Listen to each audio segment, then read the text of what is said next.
Welcome to the Crisp Metrics. In this video we will see break, continue, and pass keywords. Let's take an example. You want to buy some toffees or candies. Now shopkeeper have only total 10 candies. But you were asking for 100 candies. Now suppose, you said to shopkeeper, okay, give me your 10 candies. Now let's try to write code according to that.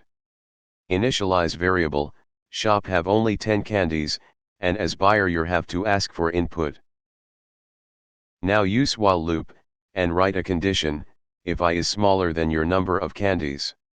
Inside loop, again write condition, if I is greater than shop, just break the loop, because shopkeeper not having more than 10.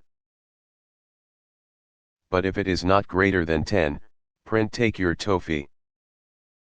At last just print thanks from shopkeeper side. Let's execute this, and give your number of candies or toffees. Suppose you want 100. Now take a look at this result.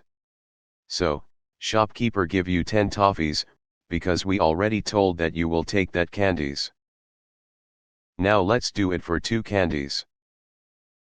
Here it is the result. Let's see what is continue.